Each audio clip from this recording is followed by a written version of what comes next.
Following online or in the recording, this is the Town of Fairfield's Affordable Housing Committee meeting of Wednesday, March 12, 2025. We are meeting today in Sullivan Independence Hall in the first floor conference room as well as via Zoom. We do have a quorum. It is now 7:08, so I'll let you call the meeting to order and then proceed. Okay, welcome everyone. The first Guys, it's really hard to hear you. Can you guys speak up a little bit? Wow. Okay. you have trouble with Mark as well? Yes, I was having trouble with Mark especially.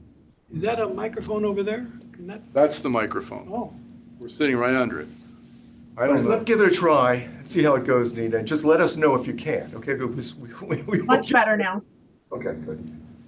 Okay, so first item on the business is minutes. Before I do that, let's just make a couple of introductions. So we have a couple of members of the public with us tonight. So do you want to introduce yourself, Alicia? Sure. Hi, my name is Alicia Hutchins, and I live in Fairfield. I've been a longtime resident of Fairfield. I was telling the lovely gentleman next to me, I'm sorry, I forgot your name, Steve. Okay, that I grew up in Fairfield, and I'm a product of Fairfield schools. And I live with my dad. I'm his primary caretaker, and I'm very concerned about this particular topic, and that's why I'm here. All right, great. Well, great to have you, Alicia. Thank you. And so we also have Tom Phillips. I think that some of you probably know from being a frequent member of our group. And then we have Gretchen and Steve and Mark and Herb, and one line we have Nina and Janice. So I think that's everyone. So first item is the minutes of the prior meeting. So that's the February 12th meeting. Did anyone, everybody had a chance to see them? Anybody want to move their approval? Lengthy. Okay, Steve moves it. Nina, Janice, do you want a second? I can second. Okay, Nina seconds. All in favor? Hi. Okay, aye, great. Okay, so we've approved the minutes. So why don't we move on to old business? We've got a lot of our regular items to walk through. And then we've also got several items under new business. We'll start with the old business. First item, we'll talk about the set-aside items, set-aside developments, and the moratorium status report. So Mark? Not a lot to report on our application for interim moratorium, our first moratorium application. We filed that in December of 2024. It was accepted by the state and certified as being complete at the end of the year, December 31st, or 30th rather, and now we are anticipating that the state has 90 days within which to act. So that will put us at the end of this month. So we're expecting a decision by the end of this month. And I have no reason to believe it won't be favorable. Until then, we have continued to receive applications under Connecticut General Statutes 8-30G. We have many that are being proposed. And we're in the process of hearing a number of those applications. They're stacked up before the Planning and Zoning Commission, which is meeting weekly at this point, has been since mid-January, probably will be for the next few months to consider all of them. They're in the midst of a public hearing regarding a proposed development at 441 Post Road, the Circle Inn, which was continued until next Tuesday.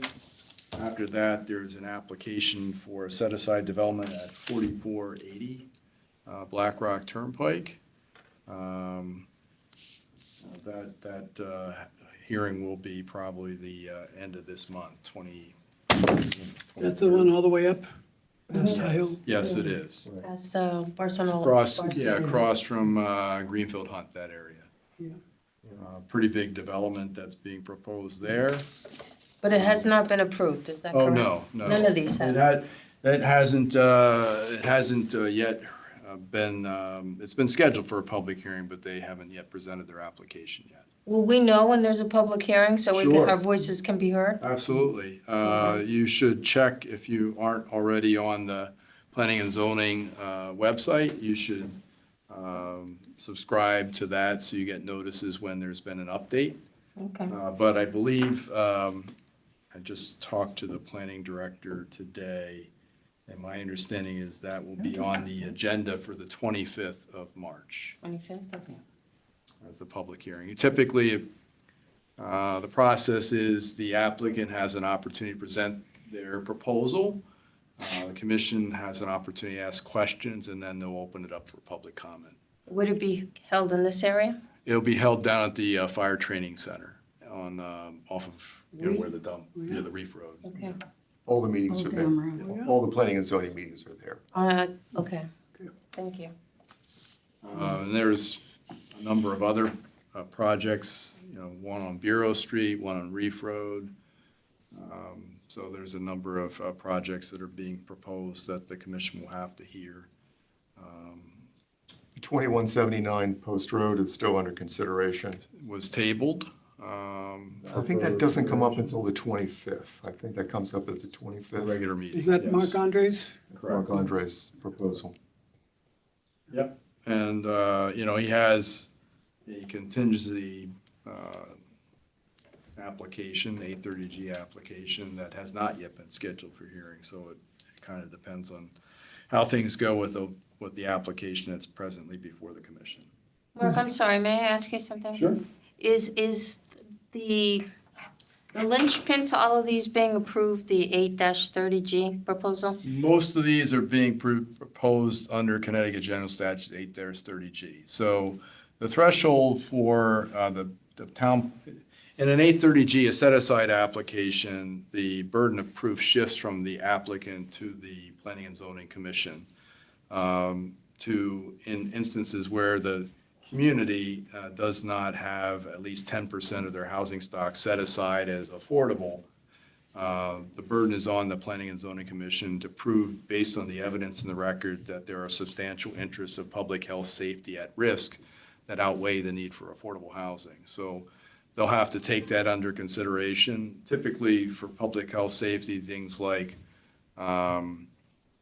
it could be sight line distances and traffic safety, and of course, what the commission then has to do is weigh is whether or not there can be reasonable accommodations or modifications made to the application through conditions of approval that would allow the project to go forward and resolve the public health safety issue. So it's a difficult burden for the commission to clear, and that's why many of these applications do get approved either at the commission level or on appeal before the court.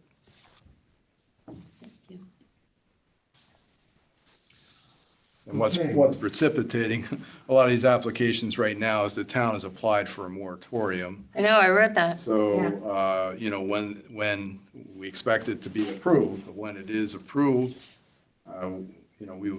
there wouldn't be an opportunity for folks to file 830G applications for the next 4 years.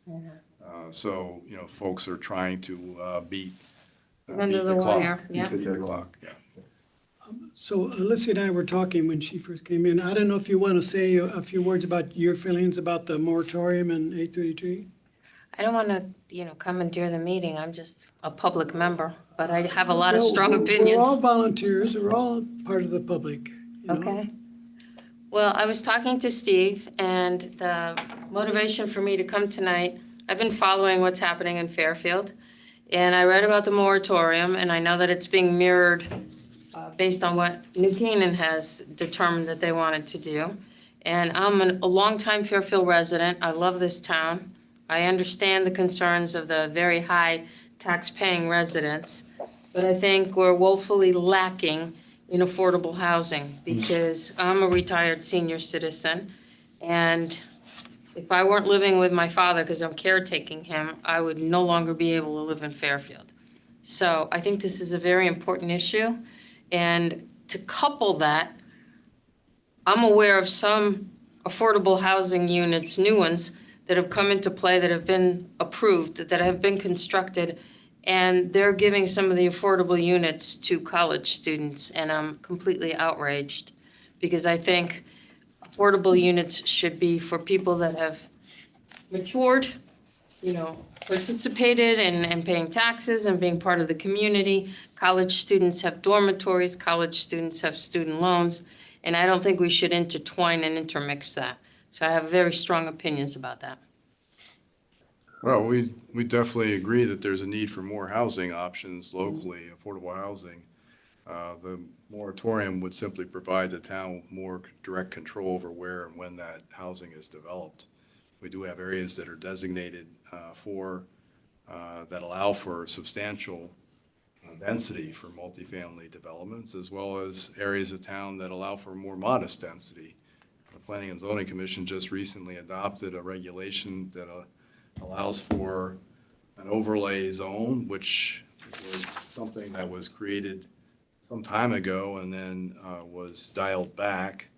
But that provides an option where you can provide a modest level of density for certain parcels that would, again, is tied to having a certain percentage of those units being affordable.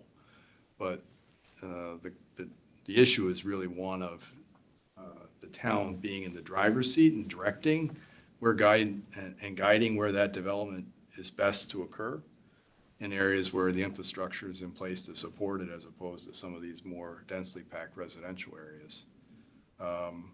I will say I'm not aware of any issues where developments are providing units for college students. They would have to be income qualified, the same as anyone else. And typically, college students, unless they've been emancipated in the sense that they're graduate students, they live independently on their own, you would have to consider as part of the household the parent's income. And so I would find it very difficult to believe that they would be income qualified to meet those restrictions. You don't think that a 19-year-old college student could automatically qualify? Unless they're emancipated, like they don't have parents. No, but I mean, Who's- how do who's you paying get for that? emancipated? Well, you can have emancipated students that are grad students that have their own household. Well, And- Lisa brought up an interesting point. I hadn't thought about that. Now, going back many years, when I was in college, I had college friends who were on food stamps. Okay. They shouldn't have been, but they qualified, and they said, hey, free food. And so they applied and they got food stamps. I would like to think that our affordable units are going for town workers or residents and not college students who might be in New Jersey 3 months of the year. Transitory, Yeah. correct. So I think. I totally agree. I think if we have evidence that the rules aren't being followed, then it would We're be. happy to investigate. We've Yes. been happy to take people to court in the event that we Yeah. feel that there's a. I appreciate that very much. So if but- you have documentation of this that you can offer us, we'd be happy. No, I'm not going to go that route, but I appreciate what you're saying. But we want people to play by the rules. We spend a lot of our own time trying to find solutions. A lot of things that we do are outside of these 830G units. We're looking, always racking our brains to look for solutions that might work, even if it's 2 units here and 2 units there and 2 units there. So we want to make sure that this is played by the book, so. I understand. I totally understand. I play by the book. I understand, and I respect that the committee does too. I would also like to voice at this point the fact that I would like the town to consider more 55-plus communities for those of us that are, seniors, living on senior budgets, and that, are very loyal to Fairfield but can't afford anything in Fairfield. I think it'd be good if we could speak after the meeting. I'd like to tell you about another project. Okay. One of the focus areas of that project will be this very area. Perfect. So let's talk after the meeting. Absolutely. I'm sorry. I don't mean to take No, up. no, no. I think it's something that you and I should talk about because I want to invite you to another opportunity to voice your opinion about that. Okay, thank you very Let's much. talk afterwards. Thank you. So, all good. This is great discussion to have. Anything else on the 830G units? No, I will put together, it's hard to keep track, but we're working on putting together an updated list of all the other projects that are presently before in development or being proposed. Great. We have a That's list, good. I just need to go back and make sure it's fully accurate and vetted before I send it out. The Circle Inn, that 830G, is how big? How many units? 475. 45? Yeah. Okay. Yep. So the next item we have is the Housing Trust Fund. So we currently have a balance, taking into account the small reserve we have for development at Parkview Commons, about $1 million, a little over $1 million that we can allocate to projects. So we did complete the acquisition of 254 Greenfield Street. That was done through ARPA dollars through the town, so that didn't come out of the Housing Trust Fund. We were moving ahead with demoing the unit there with the intent then to, again, enter into a development agreement with Habitat to build additional duplexes. I'm having trouble hearing whoever's talking right now. I don't know, Might have to, I wonder if you looked up, it might look a little funny, but if you looked up at the microphone, would that be any better? So Mark has been giving an update on 254 Greenfield Street. Okay, That has been acquired now, but not using Housing Trust Fund dollars. got it. Okay. Okay, that's the latest thing. So we'll try to project as best we can. Thank you. Like now, like I can hear you. Yeah, thank you so much. And I was able to hear Alicia very well. So, but I'm having trouble hearing Mark, I guess, because Mark is. He's in a bad spot. He's in a bad spot. We're gonna help him out. I'm gonna let you guys do the Yeah, report. you guys, the same as Nina, I was having a hard time hearing Mark, but I heard everybody else. But I was able to hear. Okay, great. Where is Parkview Commons located? It's off of Reef Road, it's Quincy Street, Quincy Street, okay. Jarvis Court. Used to be the military housing. Mark, on the trust fund, do we get the money when they file for a permit, or do we have to wait until CFO? We get, so the funds are deposited or paid at the time of building permit application. However, there's always a lag in terms of when it gets actually reported or posted to our account, because it goes through planning and zoning. So the finance department has to make those allocations and post the money to the Housing Like Trust A month or Fund. 2 months or something? Probably takes about 30 days Yeah, typically. okay. They do it on a fairly regular basis, but not instantaneously. Yep.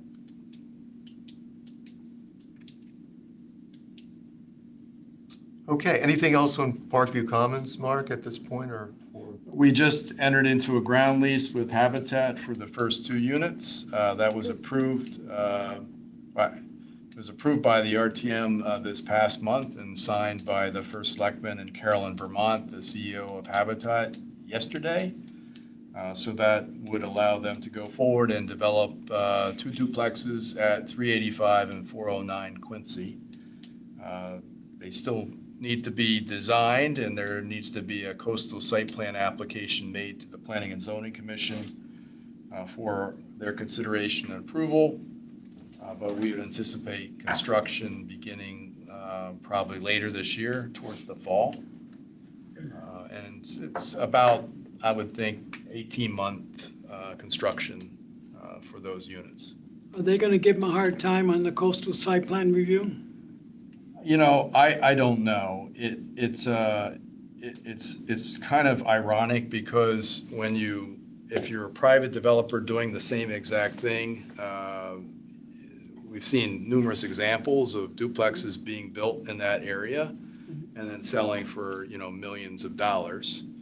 And so I'm I'm hopeful that, when we're trying to do something where we're providing starter housing, which would sell for a fraction of that, $200,000, that we can provide an equal opportunity to get the necessary approvals in place.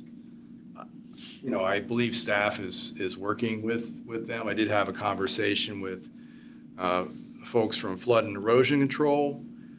I think there are competing public policy goals here. One is the need for more affordable housing, especially affordable home ownership units in this community, for starter housing, for those who are looking for that opportunity. And then the other public policy goal is trying to be sensitive and not intensify a use within a flood zone. So, we have to draw the line. I think what we're trying to do is balance the two as best we can and provide a modest opportunity for more affordable housing in that area, but not greatly increasing the risk to the community and to the folks who live there. It sounds like you can only build expensive housing in the flood zone. That would be one one conclusion you could draw, sure. Very unfortunate. Yeah. But let's hope that's not the case. I'm hopeful that we'll get through it. Okay, can we move on to the DRD, design resident? Yeah, I mentioned this earlier. I don't know, for those in the weeds in terms of what's before the Planning and Zoning Commission, the Planning and Zoning Commission just recently adopted a regulation that reverts back to the old regimen that allows for kind of middle density. And this is the density that allowed a lot of condominium developments to be built in Fairfield in the 1970s, 80s, and 90s. And then, there was some concern about we're building too much, and so essentially the tap was turned off too tightly such that nothing else got built. And so then we have 830G applications coming to the fore. So the conversation with the Planning and Zoning Commission was we should be providing an alternative to somebody making an application under 830G that provides for a modest increase in what's allowable for density, but with some set-aside units for affordable housing. And so I think the Planning and Zoning Commission recently adopted a regs that allows for up to 15 units per acre in certain zones. You have to meet the minimum lot size requirements and the like, but then requires 20% set aside at 80% AMI for the inclusionary piece. So I thought that was a good win for the Planning and Zoning Commission, a good move on their part. And we'll see if that has a positive effect. So we think about this as sort of like it's an overlay, right? It's an overlay. It's an overlay that can be overlaid on any zone, Right. an underlying zone, but the requirements vary depending upon the nature of the underlying zone. So for instance, for a double A zone, has to be a very large Parcel. for this to work. Right. Much less so if we're talking about superimposing it over an A zone or. I'm sorry, can you define a very large parcel in double A? Yeah, actually, I brought those.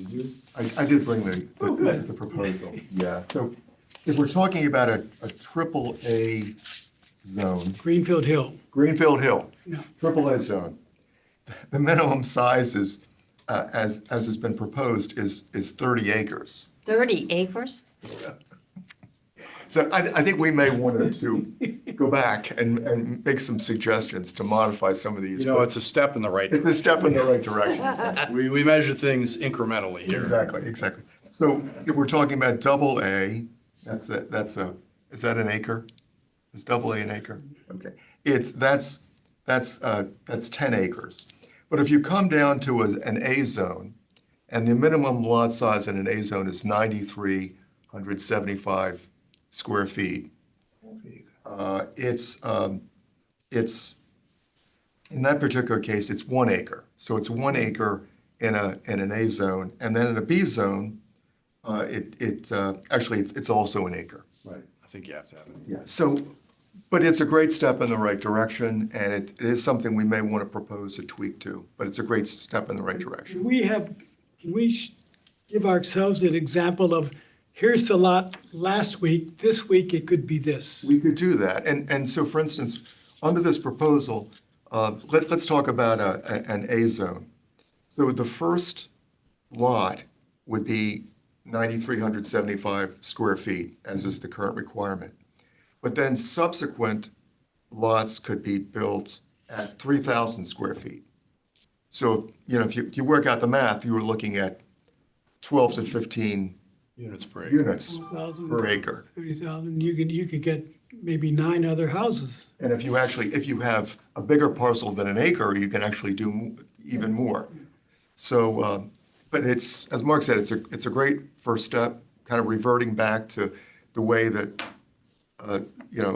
Southport Woods and Muirfield Village and South Gate and a lot of these other developments were built, 30, 40 years ago. And so we'll focus on the positive.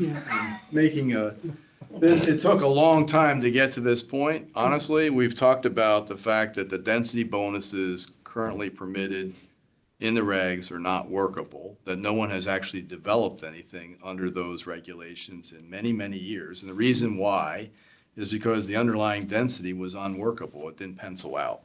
So it was economically infeasible for anyone to do it. So as a result, we got a bunch of 830G applications, which provides even greater density on much smaller parcels. So instead of 12 to 15 units per acre, we're talking about 50 to 60 to 70 units per acre, which may be great around a transit node or acceptable, but maybe not so great elsewhere in town. So I think that's really the lesson I'd like to draw from it, that, we're making some progress here, and it wasn't a huge, I don't recall a lot of contentious debate around it, so. It sailed right through. I mean, there were a couple that suggested maybe we wait and study it. But I think there was unanimous sentiment for moving in this direction. And this is actually, I was going to say, this is actually a component of the affordable housing Plan. Yeah. So I think we like to think that we deserve some of the credit here.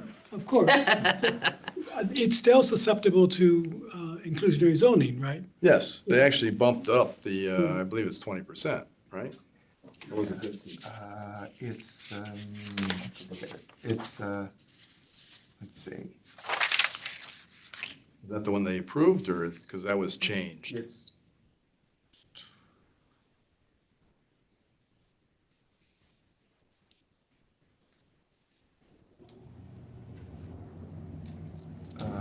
I'm gonna have to look, Mark. The other thing, is there a density bonus for senior housing? That was left unchanged in the regs right now, so. Is there any senior housing in Fairfield? Yes, there is. And a lot of the developments without the age 50, there's there's nothing that precludes somebody from proposing a 55 and over community to build it. The market is not creating it right now, because the trend nowadays is to provide, if not to limit the audience that you're potentially renting or selling it to. Sure. So a lot of seniors are in fact renting apartments in some of these mixed-use developments or newer apartments that you're referring to. It actually was somewhat surprising to some of the developers when they first built. They anticipated a much younger demographic, and in fact, it's trended a lot older than they first anticipated. Which, Right. You can understand folks that are trying to downsize and perhaps have a more maintenance-free lifestyle. This might appeal to them. These are really amenity-rich apartment buildings. They've got a lot of fitness rooms and other amenities that people might enjoy. And so about a third of their population is I think they would say over 62, but maybe over 55, certainly within that range. And then, maybe a third is young professionals, and then a third are folks that are maybe in transition in some form or another.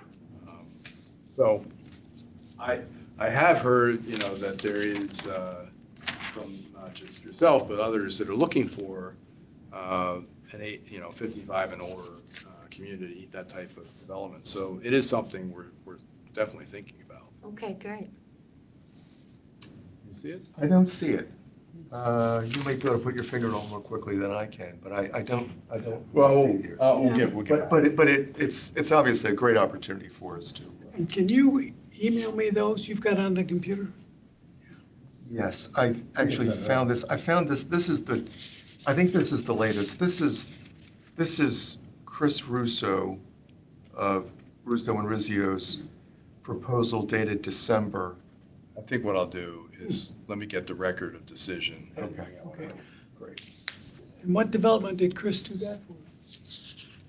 It was without a development, but if I wanted to venture a guess, it's one on Stilson Road. Yes, it came up in the Stilson Road discussion. They withdrew the application, but this is an application, you may recall, there's a companion 830G application for the same parcel, but this was a 18 or 19 unit townhome development. That's right. That would be permitted under this level of density. It may be the February 25th meeting, Mark, but it was definitely in connection with the 18-unit Stilson proposal.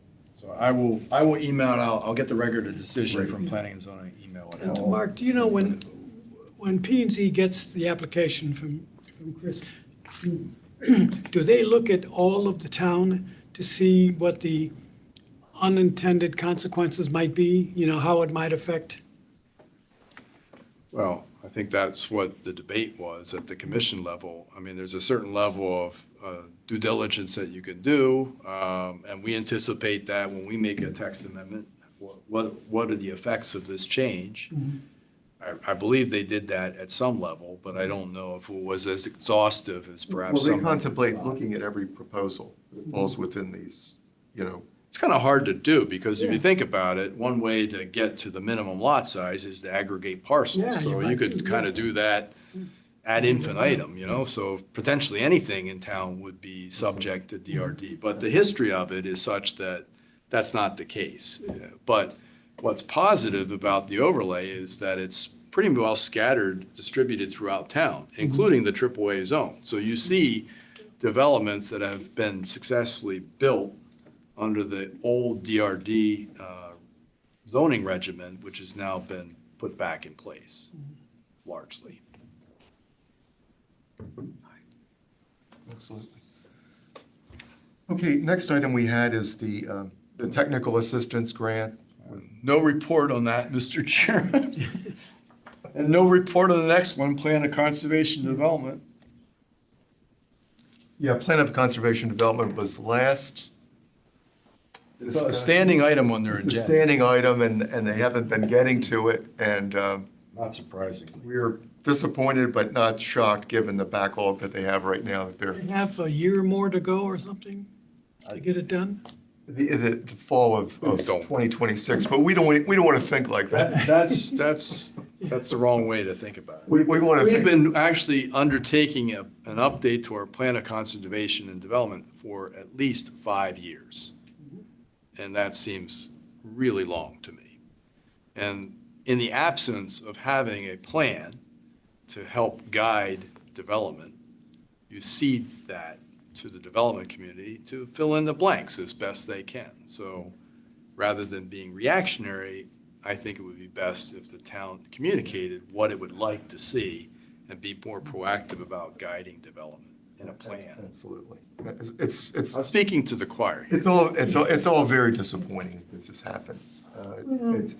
Because if you remember, on December 14th, 2022, about 6 months after we completed the affordable housing plan, we had a joint meeting with the Planning and Zoning Commission. Good meeting, It yeah, was a good meeting. And there was unanimity coming out of that meeting, yeah. unanimity of agreement with the vision that was laid out in some level of detail by the planning consultant. Somehow that unanimity dissipated over time. Oh, there's elections and, we've got big city issues and we don't have really big city departments. We've got, Jim is really good, Emmeline's really good, But they don't have 10 people helping them. It's all true. And the commission's got their Mark weekly can speak to meetings. that. Absolutely. Okay, so on the, Again. so really nothing to report on either one of these items. We should be due for another one of these FCC HO meetings, Mark. I'm not sure where that stands. I think I saw some kind of doodle poll going out asking us for our availability, so I guess that'll be coming up soon. I guess, you know, we're still waiting to get feedback from them on our pet project for this exercise, which was middle housing. So we're waiting, not so patiently, for feedback. Next item is the goals. Well, cross DRD overlay off your list. DRG added on one of our goals, and it's now being realized. More work to be done on it, but it's you know, it's very good news. Very good news for us. What does DRD stand for? Design Residence District. Oh, So it's their Overlay. overlay zone. It's a floating overlay zone, so it can be imposed on any parcel in town so long as it meets the minimum requirements. With the commission's approval. None of these are as of right. So Mark, I think in the report to the RTM, we outlined several goals that we viewed as being our focus for the year. And I think they included the inclusionary zoning, continue, you know, work on that, development of that, improved requirements, work on various approaches to middle housing, and there's one other one.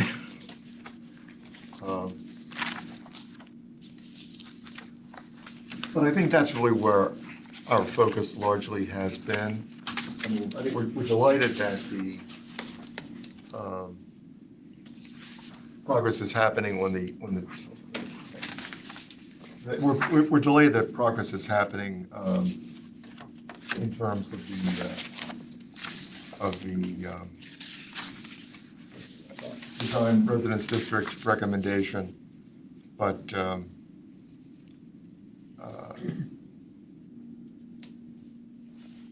It's tough. very tough, very tough, very tough. So it's discussion of the primary strategy.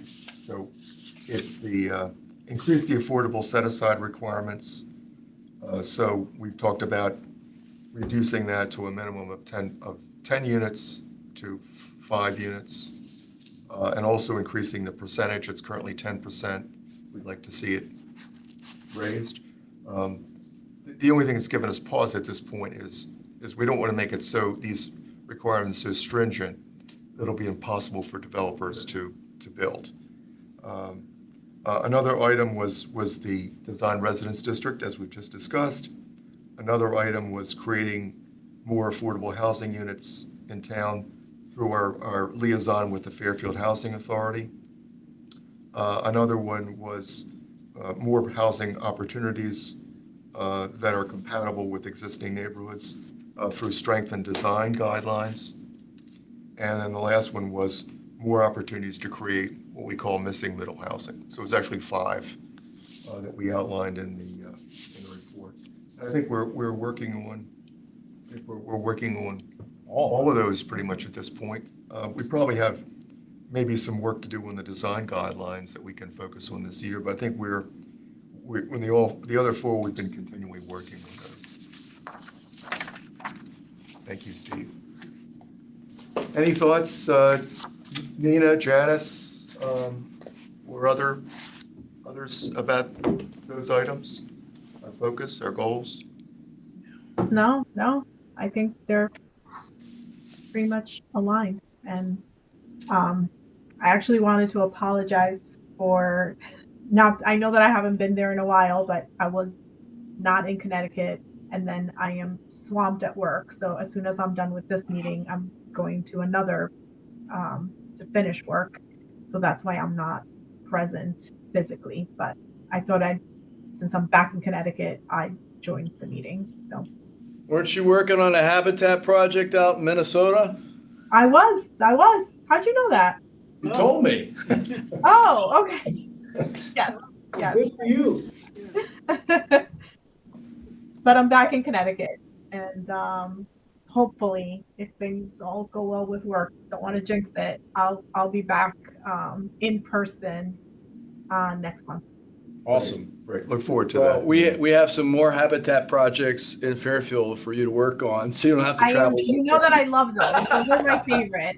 So I fully, I'm stoked about that. So yes, I will definitely lend a hand to those in Connecticut so I don't have to travel as far. That's awesome. Okay, I think we can probably move to new business. Just one other thing that, one of our goals should always be communicating with the public. Yep. And we need to do more of that. We're gonna put you in charge of that. Don't have any ideas, but Well, that's an interesting point, if I may interject. The reason I knew about this meeting is because I'm on the website, and I got the email alert. Oh, good. So unless you're proactive, you can't passively, unless you put it, in the Fairfield Citizen or some kind of digital patch, whatever. I don't know how many people are on the site and have set up the alerts like I have. You have to be very proactive. So if you want to appeal to the more passive people, you have to find, we as a committee, listen to me, we have to find a more proactive way to do it. I agree. What about First Selectman's newsletter, putting in a little blurb? Well, there will be a blurb in this week's newsletter. Blurb. Yeah, So there'll be an article on the habitat ground lease for Parkview, because I sent them the information for inclusion. So, Excellent. but I think, it's going to be an ongoing challenge, because unless you're specifically interested in a topic or wanting to learn more, sometimes the information's out there. We send out information through press releases, and people are very busy. So they're not looking for that information at the moment because they're too busy focused on other things. But when you really want it, then so it's just a constant reminder that it's never ending. You have to constantly send the message out as much as we think, we always promoting our home ownership or our rehab programs to the public. Of course, everyone knows about it.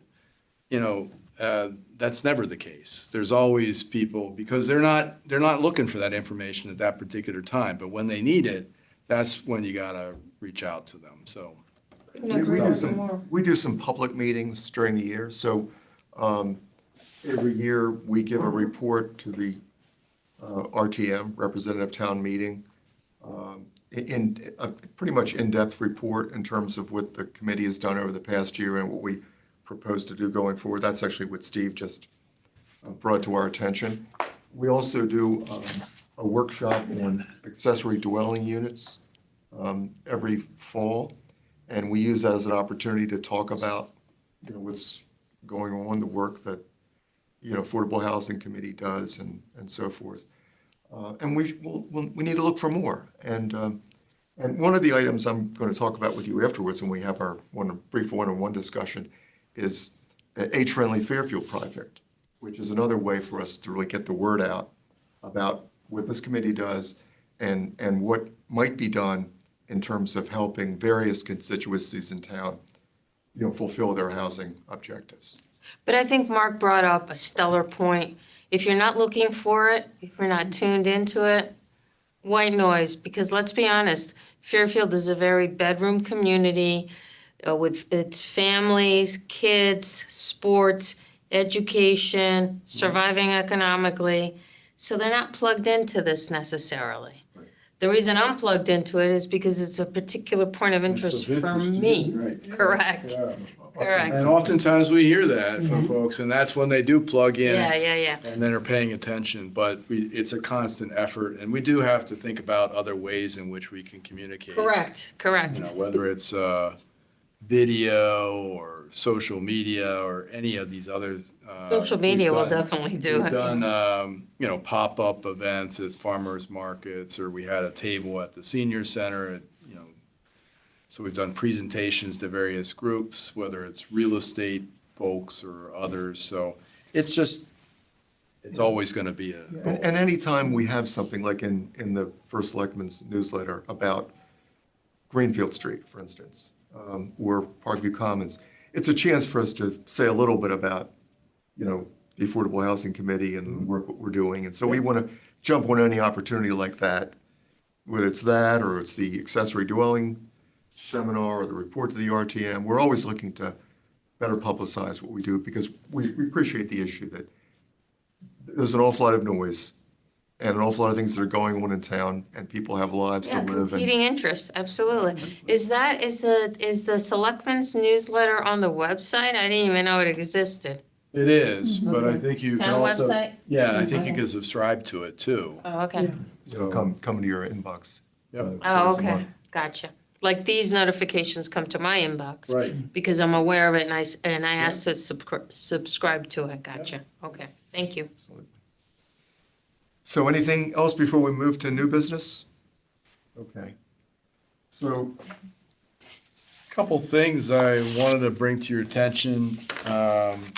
One is, a year or so ago, the state legislator set up a quasi public agency called the Connecticut Municipal Redevelopment Authority, and provided some resources to enable their work. It's based on something that took place at the Capital Region, Capital Redevelopment Authority. In fact, communities in the Capital Region are not eligible for participation.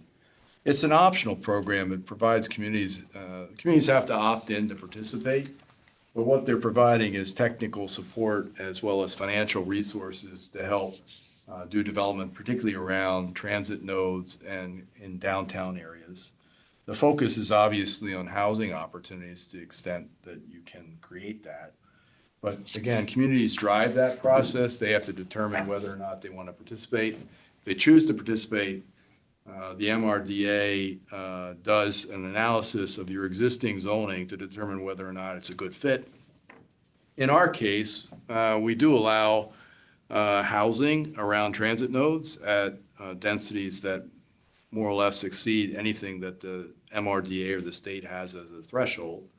So it seemed like a fairly good fit for Fairfield, at least with respect to the area around the new Fairfield Black Rock train station, where we have an area that's already designated for transit-oriented development.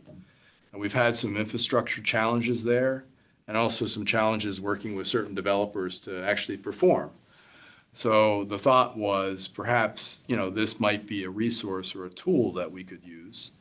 And so I had David Couros, who many of you know, who's the executive director of the MRDA, speak to the Economic Development Commission about their work.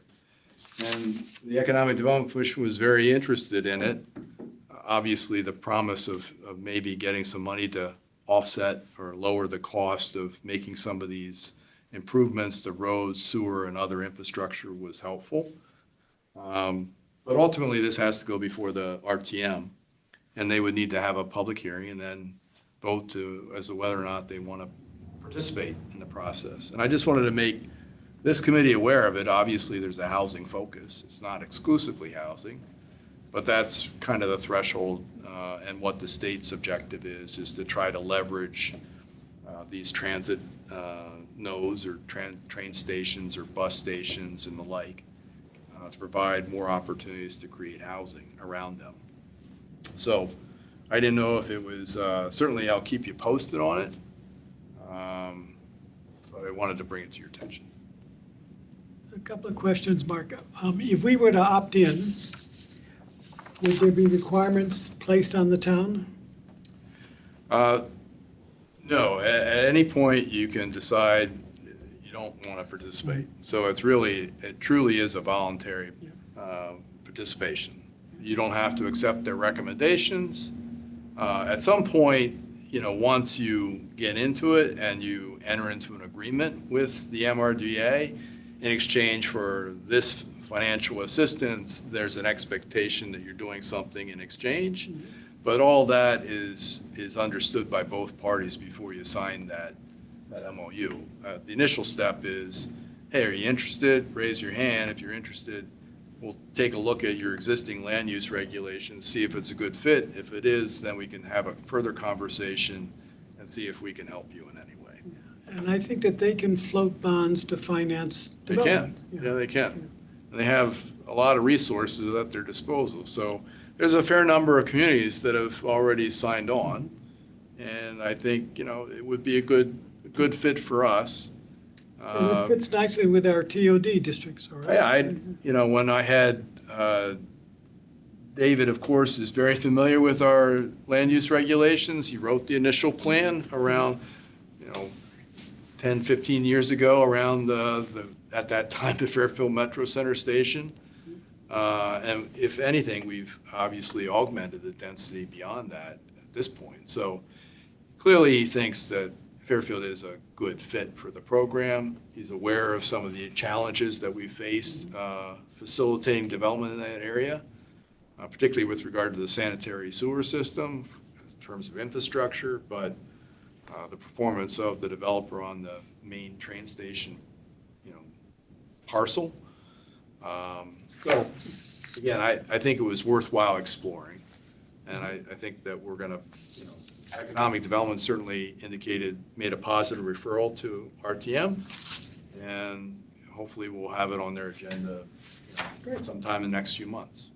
Do we have any examples, any case studies, any prior Really work? brand new. So there aren't any examples of it's just at the point, who's interested? I know there's at least half a dozen communities that have already expressed formal interest in the program. It is modeled after the program that was developed around the capital region. So there was a similar legislative effort to facilitate development in and around Hartford. And that was helpful to a number of developers up there. It was. And so they essentially tried to take that model and make it statewide. And then they carved out, they said, Hartford, you're not allowed to participate in this one because you already have your own legislative mechanism. So anyway, that's Great. that was. Thank you for that. So this will go before the RTM? I believe it'll go before the RTM. I don't believe it's going to be this month, but probably April. And again, I asked David Kouros if he would come down and speak to the RTM and answer questions. Because You would let us know when I he would comes down, that was, certainly let you guys know. Yeah, sure. is he doing this full-time or is he still He working? is doing this full-time. Yeah, okay. This is his new gig. The other thing I wanted to bring to attention, actually Steve already did, and I apologize, it was kind of late to the party, I guess, but I did share on the screen the latest housing data profile available through the Partnership for Strong Communities. I took a look at it. This is helpful information. It's based on census data. I don't really see any major changes from the analysis that was done maybe a couple of years ago. Probably the one thing that maybe jumped out at me, there were a couple of things that struck me as a little odd. One is, and again, census data, in between the decennial census, you have the American Community Survey, which is not as statistically valid as census data. And so for smaller communities like Fairfield, it often loses some of its detail as you get into the smaller numbers. So one of the things that stuck out to me is the number of folks that are minority population showed a pretty substantial decrease in the minority population, which is not based on, the trend line that I saw prior to this date, so I think it might be a statistical anomaly. If you look at some of the data again in terms of, and you can go on the Partnership for Strong Communities website and under resources and find this data, and as well as the prior to, and I'll send out the links. But it notes that there are fewer people, a smaller percentage of folks that are experiencing housing cost burden from 2 years ago. Fewer? Fewer. Yeah. And so the way I read this is that it's becoming less affordable in Fairfield. And so as a result, people that the lower income thresholds that perhaps would be housing cost burdens have already been left behind and have to move out. Moved out, yeah. And so as a result, you have fewer percentage. The people that are left are the more affluent, and so your percentage went down. That's how I read it. Yeah, if we can believe the data. If you can believe the data. I don't know that the data outside of the percentage of minority seemed kind of in line with my expectations. So that was the only thing that, if you look at it from an affordability standpoint, the other variables are going in a direction that suggests that Fairfield is becoming less affordable, right? Cost of housing is up. And that was the one thing that stuck out, which is there are fewer people that are cost burdened. And again, I think that's probably because the folks who are cost burdened have had to find housing elsewhere, in a more affordable community. But wouldn't that directly affect the minority population that's Yeah, going that's the down? only thing. I just don't think that that's inaccurate. I think, again, that might have lost some statistical validity based on the data that they get. So sometimes the degree of variability with some of the statistics from the American Community Survey, they could be off by a pretty big factor. So I'm not as confident in that data. But it's worth a check. It's worth looking at. I don't know if anyone else had a chance to look at it. Steve, you sent it out. Was there anything you thought of No. particularly noteworthy? No. Okay. This is sort of tangential that do you know, does Fairfield have any, were we impacted at all by the immigration that's happened over the last 5 years? That I don't see it, but I don't know if it's under the radar in Fairfield, or is it all kind of moved to Bridgeport, or? I'm sure there's some impact. If you talk to the Board of Ed, particularly in some schools, McKinley, for example, there are a lot of different languages being spoken there at home and at school, and that presents challenges for the educational system. That could be a direct result of immigration, but I don't know that our issues are as pronounced as probably, other more urban areas of town. So it's probably a little bit of both. I mean, I'm sure there's some impact, but I think it's probably very, very modest in terms of the impact. That's just my take on it. And then the only other, there's two other things I wanted to bring to your attention. One is that the state of Connecticut did publish the latest affordable housing appeals list. We're on it. We did increase our affordable housing inventory from 671 units this past year to 738 units in 2024. So that's a pretty healthy increase. A good percentage of those units are as a direct result of our action through deed restrictions, the work that we do. So I think that's a credit to the work of this committee. And, our percentage of affordable is now 3.5%, which is, from where we were, a few years back at 2 or just over 2%, is again noteworthy. So hopefully that trend line will continue.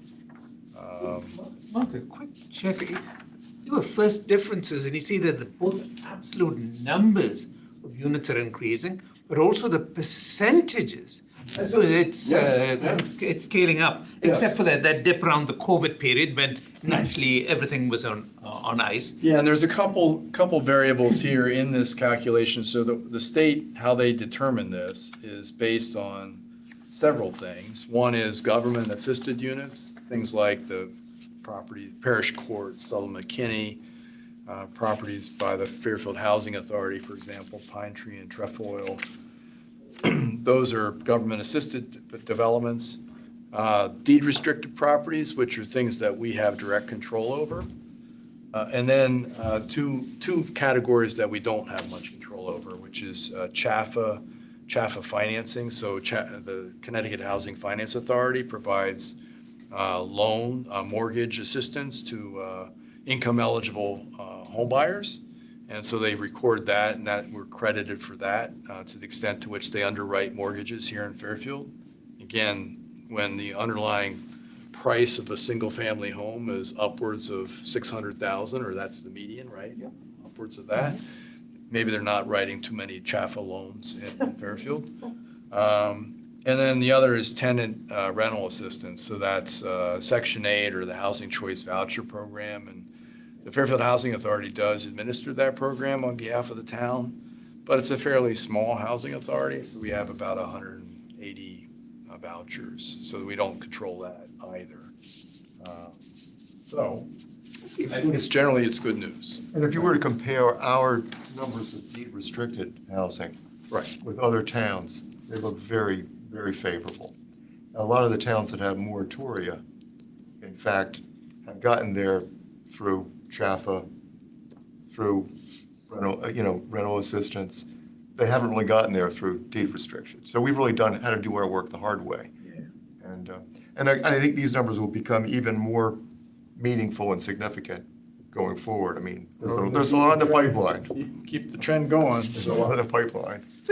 I'm going to argue this chart can be made even more informative by just taking the blue section alone and showing I guess we have to put the numbers in each of the things. But the blue section is actually even more impressive than the entire graph suggests.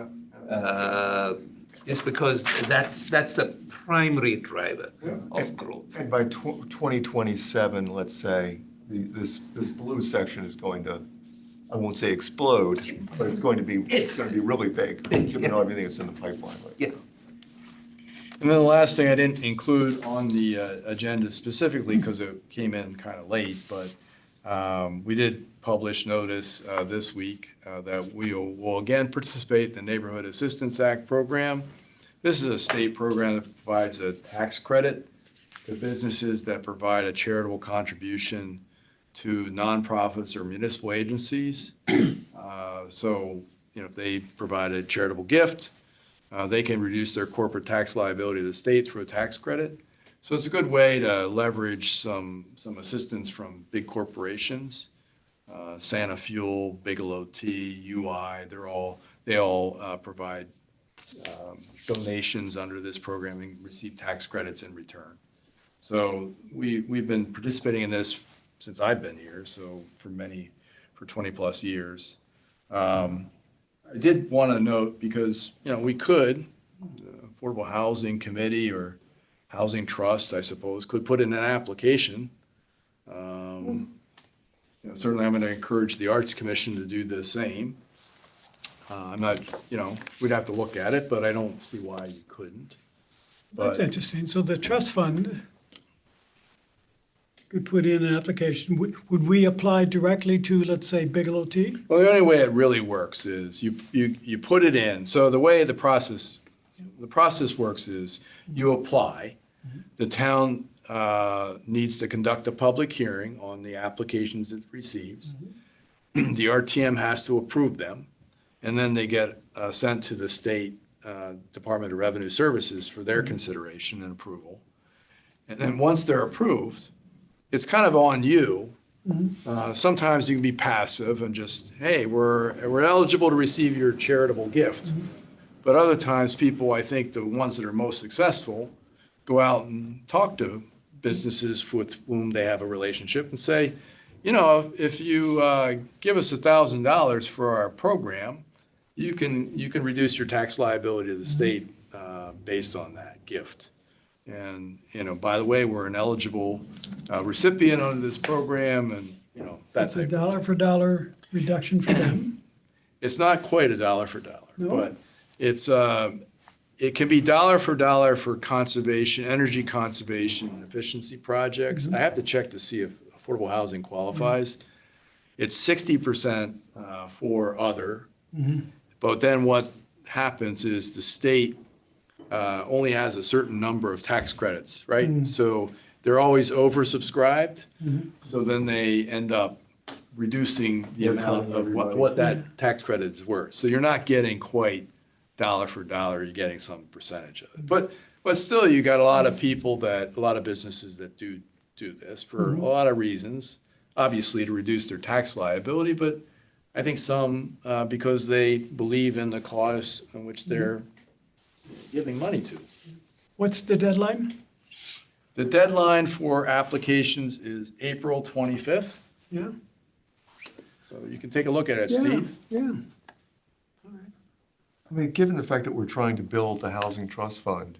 Yeah, I don't know if seems like it might be worthwhile just for awareness purposes. Maybe if you put an application, you can at least use that as a mechanism by which you can build more awareness for the work that you're doing. It seems almost like a no-brainer. Yep. So I'm gonna stop this because it's kicking me out.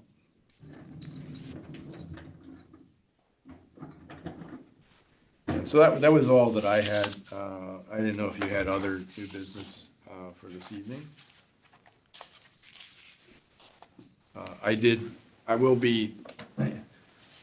try to find a speaker for tonight, but was unsuccessful at short notice, but I'll try to find someone for our April meeting. I had a few items, Mark. I don't think there's anything that we have to talk about at the meeting, per se. I don't think we ever told the group about Bob Elwinger's departure, but Bob is now a member of the RTM, and so he's no longer part of this committee. But he's a housing advocate, still a housing advocate. Once a housing advocate, always a housing advocate, right? And he's still a housing advocate that can work within the RTM. So we're going to be working to keep him continually plugged in on what's going on. And we're obviously all very appreciative of the great work that Bob did while he was a member. Actually, he was involved in helping us put together the affordable housing plan. And since that time, since he's become a member, he's been of great assistance. Sorry, So, RTM stands for? Representative town. Representative town meeting. It's a group of 40 people representing all the districts in town, and they meet. They're kind of our legislative City body. council. Kind of our legislative body. Thank you. So we got a promotion. He gets more pay?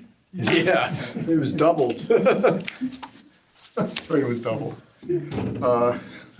Tripled for that matter. Right. So, Tell him I told him that. That's funny. so does anyone else have anything that they think we need to address tonight? There's a couple of meetings this month for the public, right? Is it this month or next month? For the public. Yeah, where the Affordable Housing Committee takes its story out to the town. Well, the age-friendly Fairfield group has meetings going on this week. They're housing related. Actually, they're listening sessions. I'll mention that again. There are listening sessions, one tomorrow at 1 o'clock at the main library, and one at Age-friendly. one Okay. at 6:30 at the Fairfield Woods Library. That's tomorrow. One at Main, 6:30 at Woods. And then the same schedule next Wednesday, March 19th. Main at 6:30 at Woods. And these are sessions, this is one of the things I wanted to mention to you, Alicia. These are sessions at which we encourage the public to come and talk about what they see as our housing needs, be it downsizing, be it aging in place, more specific housing options, senior housing options, all that. So we've done a survey as part of this overall age-friendly effort. And we've put together an early draft action plan for 3 years to work the plan. And we're trying to get as much feedback as we can through these kinds of meetings to help us shape the plan and our work going forward. And we hope in the process to recruit additional members of the working team to actually develop and implement the plan over time, too. I think there was a hint. It was. We need more members.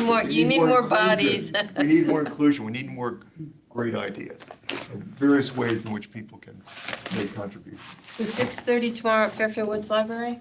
6:30 tomorrow at Fairfield Woods Library. If you can make it, it would be great. I'm I'll be gonna there. try. I have to. And the I have to- following Wednesday as well. Right. Yes, so. Same place, same time? So, right, Thursday, the 13th tomorrow, Wednesday, the 19th, 6:30 in the evening at Woods, 1 o'clock that day at Maine. Okay. And there'll be other opportunities too, Alicia, so let me have a Is card. it posted anywhere that I can It's, set the schedule? if you look on the library website, you'll Okay. see it. Okay. And of course, when I have a card, do I have a card when I need one? No. So maybe I can get your email address and I can send you. Yeah, I'd be happy to give you my info. Okay, I'll send you some information on this. And Tom, I can send it to you as well, again, although I think you've seen it. But I'd be happy to. yeah, I'll send you some background information on the project Yeah, as well as reiterate the dates. super. And Herb, you said there were like 10 towns in Connecticut that were age-friendly? So there are, I think, 6. I think we're one of 6. It may be 7, because we've seen conflicting numbers, but one of 6 or 7, they're in the process. Yeah. So Greenwich has actually gone through a cycle. There you go. Great, thanks. The others are in the process. So we actually committed to this a couple of years ago. We did a survey, almost 2 years now. And we've been working, so there'll be actually 5 different domains, like transportation and housing and health and wellness. And so housing is one of the 5 domains that will be initially launched. So in June, we're planning to submit the plan to the AARP. We're convinced it'll be very quick turnaround and acceptance. And then the challenge for us is to work the plan. So. Tax-related question. When someone builds a second house, an ADU or something of the sort on their property, how is that taxed? Is it taxed as an independent unit, or are both units taxed together? The tax must go up. But is there some? On construction costs, wouldn't it be? Yeah, I don't know how the assessor calculates that precisely, but I know that there's an impact. There is an impact. Obviously, it's considered a separate dwelling unit in the main structure, so there would be an increase in the value of the property, Yeah. and that would be reflected in your tax bill, I'm sure. Okay. The reason I ask is I'm going to go back to something that I mentioned the last time. One, we're pushing housing from one side, the push side. 830G is a classic example of a push type thing. But the other way, of course, is pull type demand and supply increases. You have, say, a 1-year moratorium on the additional tax that you pay once a unit is completed. Certainly, there's an incentive to build a unit. It costs very little because the present value of all future taxes is much greater than what you'd get from a 1-year moratorium. And it doesn't go out of the budget that we have out. The only issue that we've had with ADUs or any other, the program is, in order to qualify for moratorium points, you need to have a deed restriction that is at least 40 years in term. Oh, okay. So I don't know too many homeowners that would voluntarily Yeah, put a they deed would, restriction on the property for 40 years. Yeah. Actually, tell you the truth. For whatever, if you gave them money, Yeah. it'd have to be a lot of money to do that. It does offer us a much more effective use of space. Correct. So it's from a sustainability standpoint, very, very good tool. Correct. It offers people an opportunity for income generation. Yeah, absolutely. So, I mean, it has a lot of family and societal advantages, but And you don't have to necessarily have everything, that's your sole reason for doing it. Correct. So, as you mentioned, there's other reasons why you'd want to have people make more efficient use of the space that you Yeah. have and provide opportunities for people to age in place. That's right. And so you could provide financial inducements for that. It's just, what is your goal?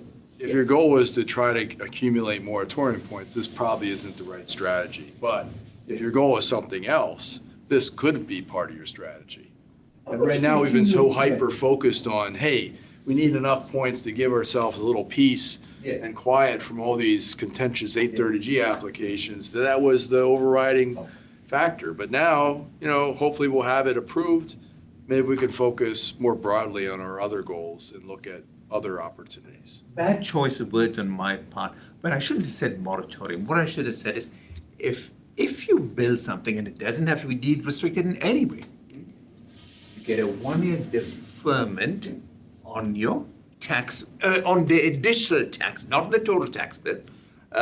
So if you have a $10,000 tax bill and you build a little shed, you don't defer the bill for you. There's an argument to be had, basically, which is a lot of housing advocates have suggested, which is a supply. It's a supply issue. It is a supply, yeah. So you build more units, Correct. the cost will go down. Yeah. Because you have more supply Yeah. and less demand to That- meet it. that- So, it's not something that any one community can do in its microcosm, but we should all be part of that process. And this is one way to do it. But I've seen a place like Austin, Texas, it was the classic example where rents have started dropping very sharply, just because there's been so much. Put a lot of new units in place, yeah. I apologize, I have to excuse I think myself. we're largely adjourning at this point. I'll send you some material and you'll see what this project's about. Yeah, I have to I'll get send it back Tom to as well. my elderly father who's Thank you for I'm joining watching us. him on the camera and he's making me nervous. Thank you for being here. You're Oh, always my welcome. pleasure. Thank you Always very welcome. much. It was very informative. Thank you, guys and lady. And you're also welcome to join us on Zoom, although I have to project better. I'm a very face-to-face kind of Okay, person, me too. so I prefer to avoid Zoom at all costs. Does your last name have a 1L or 2? 1L. All right, so should we adjourn? I think we can adjourn if Nina, Janice, if you have nothing else, I think we're, those of us here at First Floor and Sullivan are ready to adjourn. I'm ready to adjourn. That Thank Yeah. you. to go to another meeting. I second that. I have so much work to do. So yes. And like I said, Okay. hopefully Meeting is adjourned. next month I'll be there with you guys. You know that I like hanging out with you guys. Absolutely. May I have Both your of you be well. All right, we're gonna stop the All recording. right. Good night, everyone.